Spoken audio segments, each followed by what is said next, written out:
Chandu the Magician.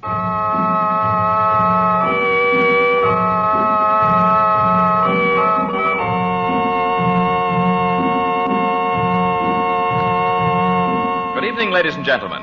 The makers of White King Soap present for your enjoyment Chandu the Magician. Would you like to make magic your hobby? Want to do magic tricks just like Chandu? Then send today for Chandu's first magic trick offer. Chandu calls it the Assyrian money changer. It changes pennies into dimes right before your eyes. And you can have this trick for your very own by sending 25 cents and a White King box top to Chandu, Los Angeles 21. Listen, you take a penny from your pocket or handbag and lay it on the table. Now cover the penny with the mystic ruby block. Then remove the block while everyone watches closely. And behold, in place of the penny, there's a silver dime. Begin your collection of Chandu's magic tricks with this thrilling Assyrian money changer. Just send 25 cents in coin and the top from a box of White King soap to this address: Chandu, Los Angeles 21, California. Chandu will send you his Assyrian money changer postpaid, complete with instructions. Send for Chandu's Assyrian money changer tonight.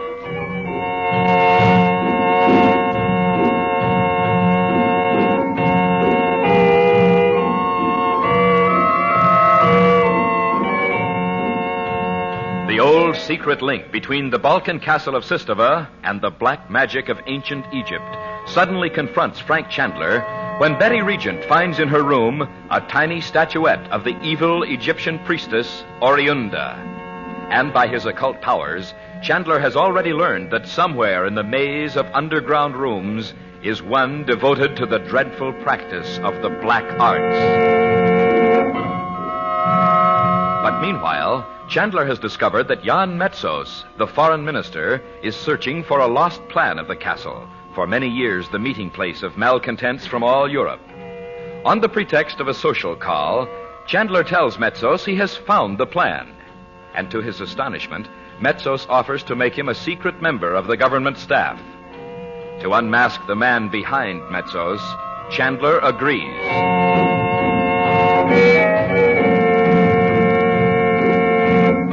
It is now an hour later. As Chandler returns to the castle, Dorothy Regent meets him at the door. Chandu the Magician. Oh, Frank, I've been imagining all sorts of things. Were you planning to visit me in the Lubova prison? Oh, You have your hat on, Dot. well, I was going to walk down into town to ask how Mrs. Mason is. Well, if you must know, I was going to see Mr. Mason if you weren't back by noon. What's the American consul for? Well, what did you think Metzos was going to do? Order me shot? Well, it's not funny. He's quite capable of it. You remember what happened to that radio correspondent in Greece? Well, you can take off your hat. Metzos and I are pals and buddies, or whatever the current phrase is. I'm sure you are. It's true. Oh. And I suppose you know you forgot to take the plan of the castle with you, after all. I left it here purposely. Why? Well, stir up the fire, will you, Frank? It looks as if you'd been poking at it. Now, Frank. I wonder if there's ever been any research done on why a woman always manages to ruin a perfectly good fire. Where's Bob? He and Betty are out riding with Nicholas. And you needn't talk about my spoiling the fire. What about Mr. Metzos? Well, I told you. We're friends. He wants me on his team. You're joking. No, I'm not. The moment I told him I had the plan of the castle... You don't mean he admitted sending people here to look for it? Yes, he did. Frank, he must have sent that little image of the priestess. That's not like Metzos, not. You know, that image must have come here from Dmitri somehow. Oh, if we just knew how. I'm beginning to think I do know. Well, then tell me, for heaven's sake. Not until I'm sure. Oh, Frank, I'd rather know. No matter who it is or what it is. When I come back from Paris, we'll find out. Paris? Yes. I told Metzos I'd give him the plan of the castle. If you do, we're going to move. I'd rather camp out like the gypsies. Now, Dorothy. Well, you know how ruthless that man is. He'd think nothing of blowing up the castle with us in it. Give me a chance to tell you. He wasn't hunting for that plan just for fun. Metzos is pretty uneasy at the moment, Dot. He's working under orders from outside the country. And he thinks Dimitri's being set to replace him. Oh, I don't care anything about that. I just don't see any sense in giving him that plan. You see, Metzos is working on some scheme of his own. And he's afraid he's been found out. But... He practically told me so. Oh, you can't believe anything he says, Frank. Why should he tell you that?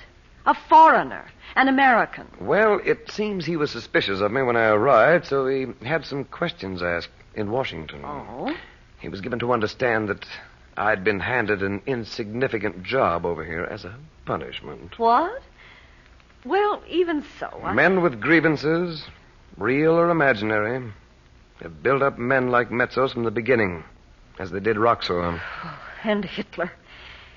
But why must you give him the plan of this place? Dot, he knows there's a room here where such men have always met. And he can't trust anybody. Well, I don't... Don't you see? Care. I'm going to give him a duplicate plan. Oh? With a few minor alterations to keep him occupied. I hope Robert won't be too busy to make it for me.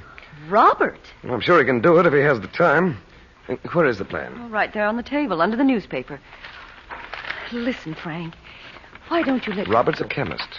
He'll know how to imitate the old ink and age sheepskin so that it'll look like this plan. Oh, Frank, I'll take it to Paris for you. You can tell me just what you want. Oh, I know he's busy, but I could at least see him. Oh, you don't want me to go? I'm sorry, Dot. I think I'd better go myself. I suppose so. Oh, when Robert's busy, he doesn't know I'm there anyway, as the children say. Now, if Metzos gets impatient and sends for the plan, make some excuse. Don't tell him I've gone away. The way they watch the railway station, he can't help knowing. I'm not going by train. There's no other... Oh, I see. Yes. I'm going in my own way. As soon as I've seen Mason. He should have that report by now. Report? I've sent to London for Dimitri's dossier. As soon as I've read it, I'll go.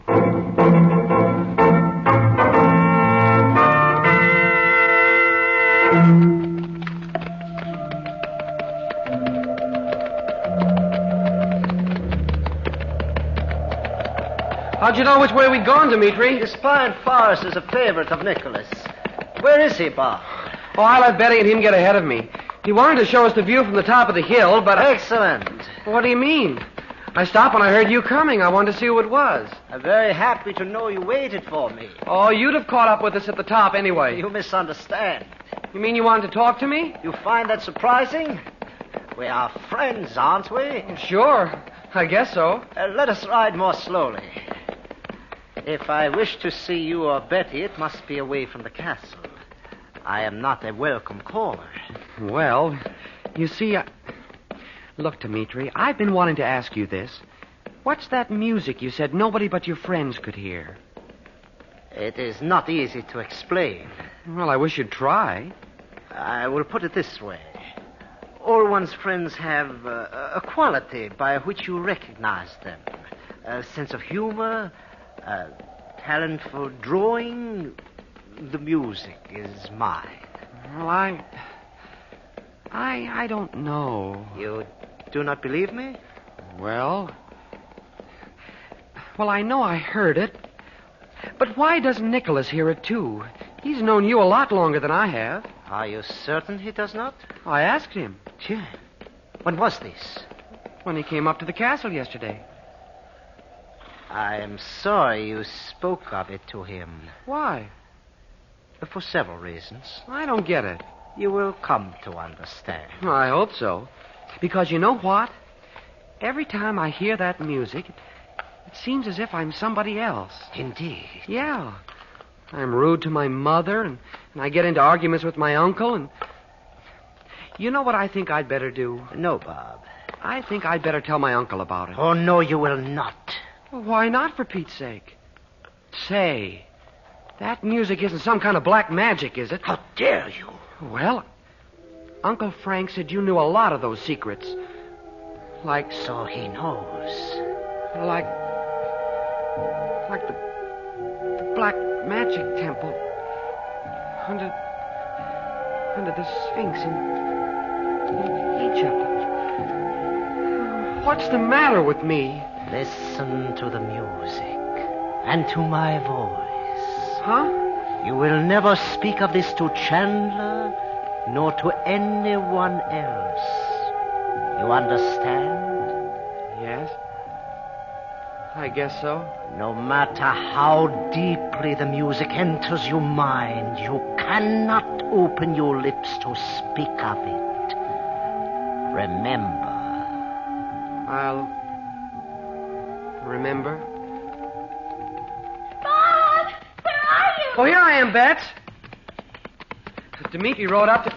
Oh, what's the matter? Nicky's horse threw him. He's lying on the ground up there. Oh, I'll go back with you. Did it knock him out? Yes, he must have hit his head. Oh. Hurry, Bob. Betty, wait here with me.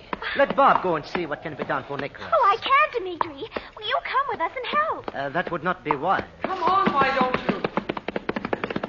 Nicky might even be dead. If so, I cannot afford to be seen near him. Oh, Dimitri. Have you forgotten the stories of my friends who have died? Well, if you acted like this when they were hurt, it's no wonder people talked about you. I'm going back. Betty, Please let go of the reins, Dimitri. there is nothing you can do for Nicholas, my dear. Let go. What a lovely child you are. All fire and spirit. Dimitri, please.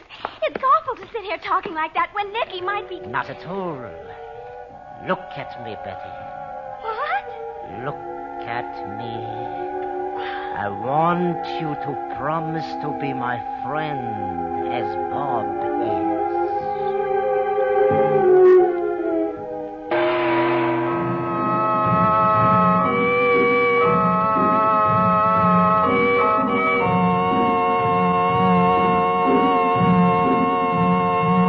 The alchemist of old spent his lifetime trying to change base metals into silver and gold. But now, Chandu will teach you this secret of the ages. With his mystifying Assyrian money changer, you can change pennies into dimes. Chandu will send you this magic trick for just 25 cents and a white king box top. Listen, place a penny on a table. Now cover the coin with the mystic ruby block, the magic money-changing block. Then utter the magic word, so-coot. Now remove the block, and in place of the penny, there is a silver dime. You boys and girls will want to start your magic collection with this Assyrian money changer. Here's a fine pocket trick for you men to spring on your friends and business associates.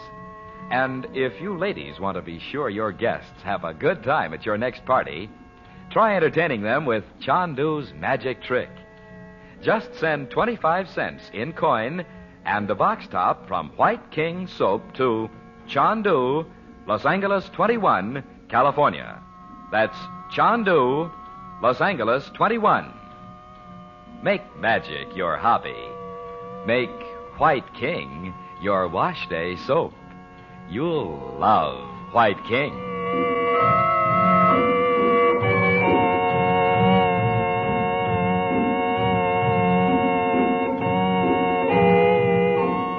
Chandu the Magician is based on the original radio drama created by Harry A. Earnshaw and is written by Vera Oldham. The makers of White King invite you to listen tomorrow at this time when the story resumes. Chandu the Magician.